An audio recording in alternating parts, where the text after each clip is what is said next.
بسم اللہ الرحمن الرحیم۔ السلام علیکم۔ میں میٹرک میں تھی، میری منگنی پھپھو کے بیٹے سے کر دی گئی۔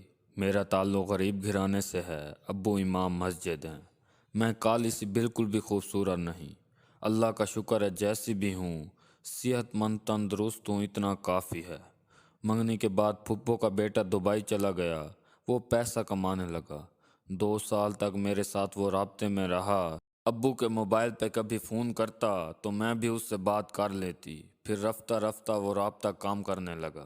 میں BA کر رہی تھی، وہ گھر آیا، لیکن میرے سب خواب توڑنے کے لیے آیا تھا وہ۔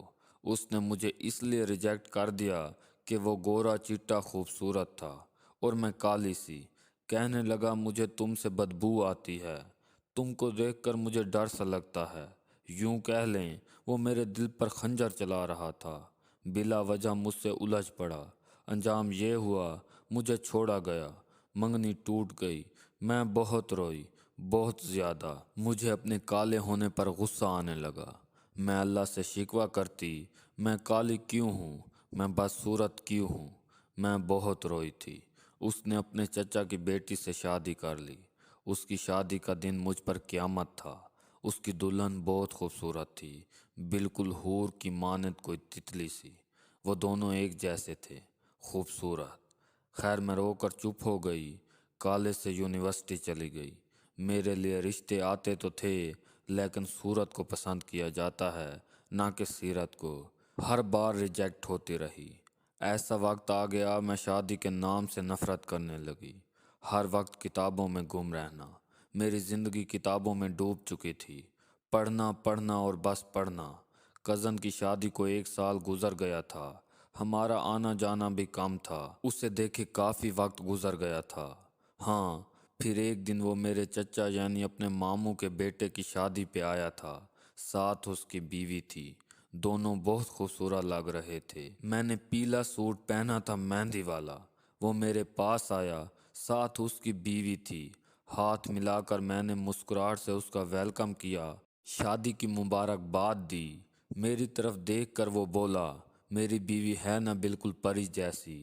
پھر طنز کرتے ہوئے بولا، یہ کون سے رنگ کا سوٹ پہنا ہوا ہے، بالکل کوا لگ رہی ہو۔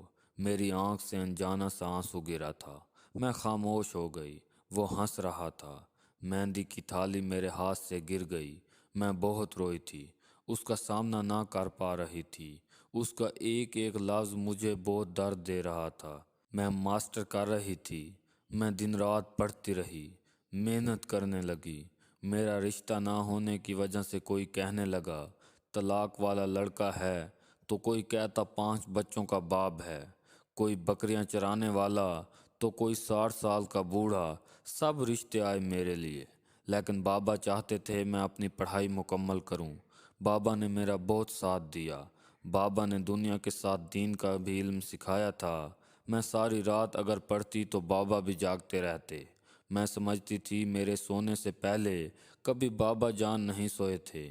بابا میرا درد سمجھتے تھے، میری ہمت تھے میرے بابا۔ بابا مجھے پڑھانا چاہتے تھے۔ سنا ہے اس نے اپنی بیوی کو بہت مارا اور اس کا بازو توڑ دیا۔ میں نے وجہ جاننے کی کوشش نہ کی۔ ماسٹر کے ساتھ ساتھ میں وکالت بھی پڑھنے لگی۔ بابا چاہتے تھے میں وکیل بن جاؤں۔ بابا جان کا خواب بھلا میں کیسے پورا نہ کرتی۔ میں وکیل کی پڑھائی کرنے لگی۔ ہاں، ایک پرابلم یہ بھی آئی کہ سب رشتہ دار، محلے والے سب باتیں کرنے لگے۔ کوئی کردار کشی کرتا تو کوئی کہتا بوڑھی ہو رہی ہے، کسی لنگڑے لولے کو دے دیں اب اس کو۔ لیکن بابا میری ڈھال تھے، وہ مجھے پڑھاتے رہے۔ بابا بوڑھے ہو گئے تھے۔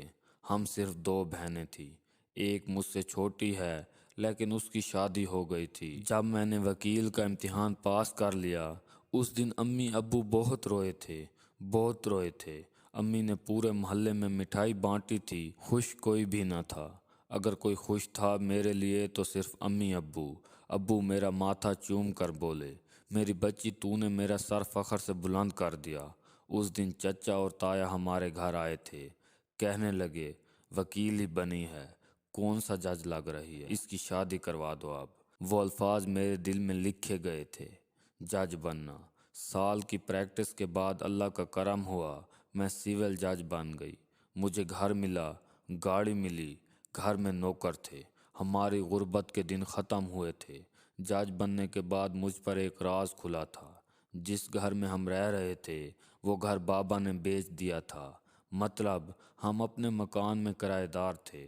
جج بننے کے کچھ مہینے بعد سیشن جج نوید بھٹی میرے ہم سفر بن گئے۔ اللہ نے مجھے بہت عزت بخشی، میں شکر نہ ادا کر سکتی ہوں۔ نوید بہت با اخلاق اور اچھے انسان ہیں۔ خیر، وقت کا تماشا یہ ہے کہ میں لوگوں کے کیس سن رہی تھی۔ اچانک میرے سامنے ایک وکیل آیا۔ کہنے لگا، میڈم، اس کے شوہر نے اس کو بہت مارا ہے، یہ طلاق لینا چاہتی ہے۔ میں نے جب اس لڑکی کی طرف دیکھا تو وہ میرے کزن کی بیوی تھی، وہ کزن جس نے مجھے 4 سال کی منگنی کے بعد چھوڑ دیا تھا۔ کیس پہ سماعت ہوئی، وہ لڑکی مجھے دیکھ کر رونے لگی۔ اگلی پیشی پہ اس کے شوہر کو بھی بلوا لیا۔ وہ کزن جو مجھے کالی بدبودار کہہ کر چھوڑ گیا تھا، وہ میرے سامنے کٹہرے میں کھڑا تھا، نظریں جھکائے۔ میں نے دل پہ ہاتھ رکھا اور اللہ کا شکر ادا کیا۔